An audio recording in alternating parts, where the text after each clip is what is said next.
तुम्हारी मौत के बाद ही मेरी रूह को सुकून मिलेगा जलाल।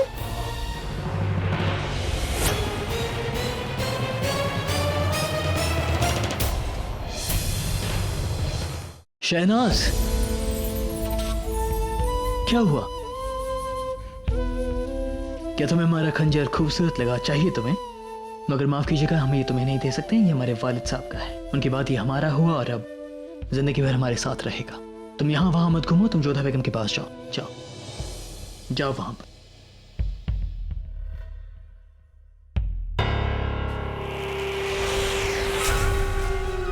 ज्यादा दिन नहीं है जलाल जब ये खंजर और ये तख्त दोनों मेरे होंगे। अब तुम्हारी ली गई एक एक सांस पर मेरा एहसान है। बहुत जल्द ना तुम बादशाह रहोगे ना जिंदा। मैं अपना इंतकाम लेकर रहूंगी।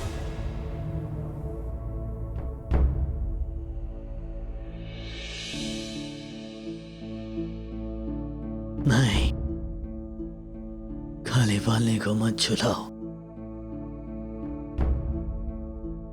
अब शकुन होता है नहीं।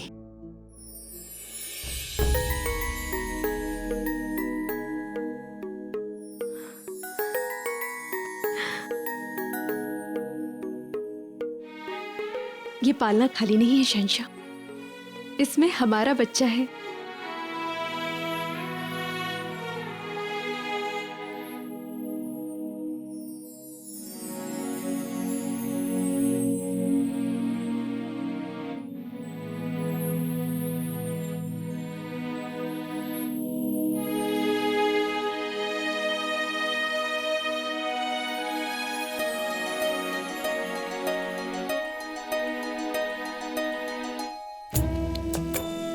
होशियार, शहंशाह हिंद जलालुद्दीन मोहम्मद तशरीफ ला रहे हैं।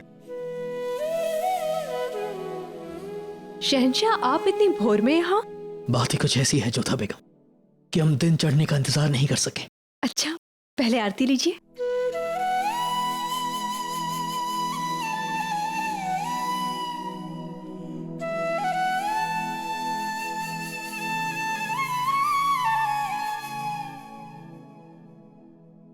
कहिए शहंशाह, क्या बात है? आज हमने एक बहुत खूबसूरत ख्वाब देखा जोधा बेगम। जानते हैं, ऐसी कहावत है कि जो स्वप्न प्रातः काल में पहले प्रहर में देखा जाता है वो सत्य सिद्ध होता है। वाकई जोधा बेगम? जी, ऐसी हमारी दादी सा कहा करती थी। और एक बार तो ये सच हमने भी अनुभव किया है। क्या ख्वाब देखा था आपने? विवाह से पूर्व हमने देखा था कि हम दोनों का विवाह हो रहा है। उस समय तो हमें बहुत क्रोध आया, ग्लानि भी हुई कि हमने ऐसा स्वप्न क्यों देखा। परंतु देखिए, वो स्वप्न तो सत्य सिद्ध हुआ। आप तो उस ख्वाब से ही नफरत करने लगी होंगी, है ना? शहंशाह, उस समय की बात कुछ और थी। तो हमारी इच्छा होगी कि जो ख्वाब हमने देखा है वो भी हकीकत में तब्दील हो जाए। परंतु ये तो बताइए कि आपने स्वप्न देखा क्या है?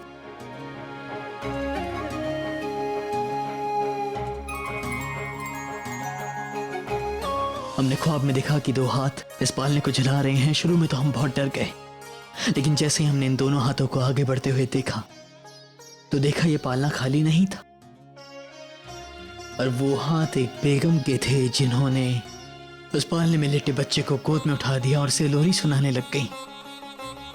फिर हमारा ख्वाब टूट गया, लेकिन वो बेगम और वो बच्चा हमारी याद में रह गया। फिर तो रुकैया बेगम के लिए बहुत ही शुभ संकेत है। वो रुकैया बेगम नहीं थी,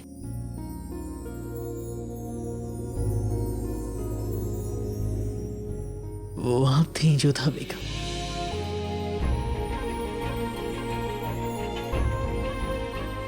और जैसा आपने कहा कि सुबह के ख्वाब सच होते हैं, अब मरियम उस ज़मानी बनेंगी जोधा बेगम।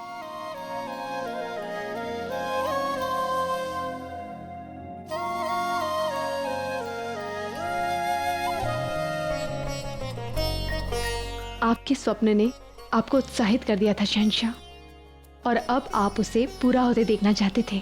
मरियम ज़मानी, पहली बार आपने हमें इस पदवी से उस दिन पुकारा था। आप उस स्वप्न से आनंदित थे और हमें आपकी मुस्कान देखकर आनंद हो रहा था। इतने दिनों के विषाद के पश्चात पहली बार आपकी आंखों में हर्ष देखा था हमने।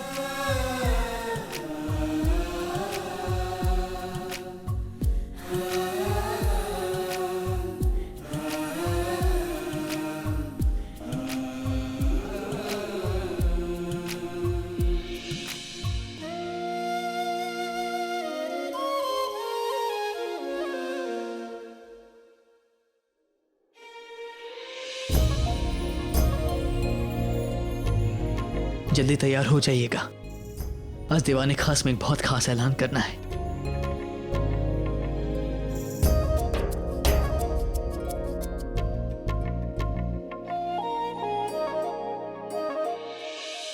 आज सुबह सुबह हमने एक बहुत ही खूबसूरत ख्वाब देखा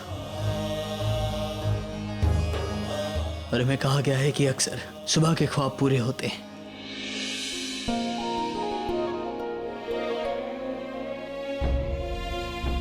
और इस एक एहसास ने हमें हमारे गम से दूर कर दिया। और ऐसी ही छोटी छोटी खुशियां अक्सर हमारे दिन को खुशगवार कर देती हैं। इसलिए हमारा वादा है आपसे कि आइंदा हम अपनी हर खुशी को अपनी आवाम से बांटना चाहेंगे।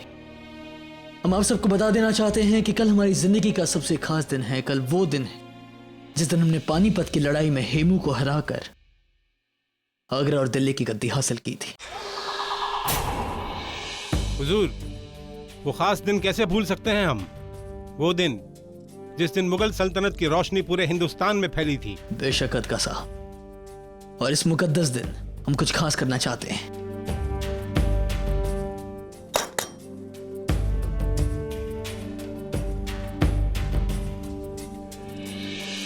इन्हें सब में तकसीम कर दिया जाए। हमारी ख्वाहिश है कि ये नए सिक्के आवाम में तकसीम कर दिया जाए और इन्हें आवाम के इस्तेमाल के लिए जारी किया जाए।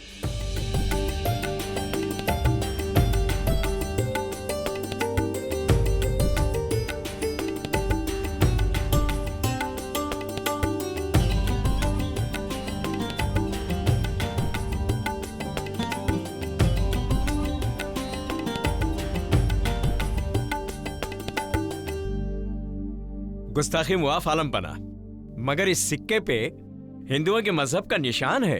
हमारी गुजारिश है आपसे कि आप इस सिक्के के दूसरे पहलू पर भी गौर फरमाएं।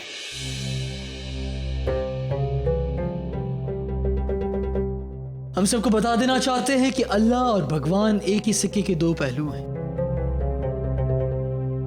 और अगर इन दोनों को साथ रखकर चला जाए तो आवाम में अमन की बारिश जरूर होगी।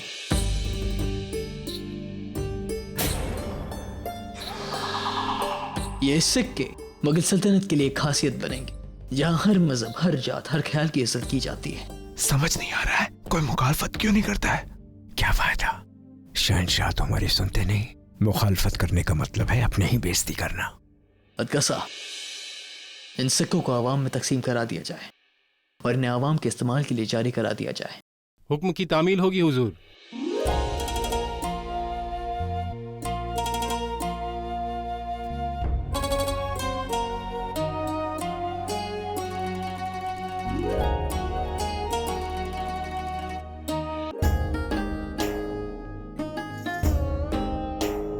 हम आपका चेहरा देखकर ही बता सकते हैं कि आप हमसे कुछ कहना चाहती हैं। बहुत अच्छा किया आपने, उच्च विचार थे। हम खुश हैं कि आपको हमारी सोच अच्छी लगी। केवल हमें ही नहीं, सबको अच्छा लगा। सबकी दृष्टि में आपके लिए प्रेम और कृतज्ञता के भाव थे। लेकिन हम जानते हैं जोधा बेगम के कुछ लोग हमारे इस फैसले से नाखुश हैं और हम उस बात के लिए तैयार हैं। कितना अच्छा होता ना यदि रुकैया बेगम भी यहाँ होती, उन्हें बहुत अच्छा लगता। उन्हें तो होने चाहिए था, लेकिन शायद अब भी उनके जहन में वो शर्मिंदगी है। शहंशाह, जो बात बीत गई है उसके विषय में सोचना नहीं चाहिए। जोधा बेगम, उन्होंने हमें इतना बड़ा धोखा दिया, उसके बावजूद हमने उन्हें माफ कर दिया सिर्फ आपके कहने पर। और हम आपका शुक्रिया अदा करना चाहेंगे कि आपने हमें इतना अच्छा मशवरा दिया जिससे हम खुद को संभाल पाए, वरना हम तो गुस्से में आकर कुछ गलत ही कर बैठते हैं। शहंशाह, यदि किसी से भूल हो जाए तो उसके उत्तर में दूसरी भूल तो नहीं कर सकते ना। आपने बहुत अच्छा किया जो रुकैया बेगम के इस व्यवहार का कारण समझा कि क्यों वो अपने आप को असुरक्षित अनुभव कर रही हैं। खैर, नहीं। क्या इसका मतलब है जलाल को बेगम रुकैया का सच पता चल गया? उन्हें ही नहीं हुजूर, जोधा बेगम भी ये जानती है। और सच ये है कि उनके कहने पे ही शहंशाह ने रुकैया बेगम को मुआफ कर दिया। और मैंने खुद सुना, बहुत बुरा लगा रुकैया बेगम के लिए। बुरा तो हमें भी लग रहा है, लेकिन इस बात का नहीं कि बेगम रुकैया का सच जलाल को पता चल गया। इस बात का बुरा लग रहा है कि जलाल ने बेगम रुकैया को माफ कर दिया, वो भी बेगम जोधा के कहने पर। हुजूर, आज तो हमें बहुत गुस्सा आ रहा है शहंशाह के इस कदम पे। रुकैया बेगम को मुआफी और आपको सजा। नहीं, एक राजवंशी बेगम के खैरात लेने से अच्छा है सजा कबूल कर ली जाए रेशम खान। बेगम जोधा ने फिर से एक बार अपना दांव बहुत अच्छी तरह से खेला है। जलाल पर धीरे धीरे काबू पाती जा रही है वो। बेगम रुकैया, कितना गलत काम किया आपने। बेगम जोधा को नीचे गिराने के चक्कर में आपने उन्हें बहुत ऊंचाई पर लाकर बैठा दिया।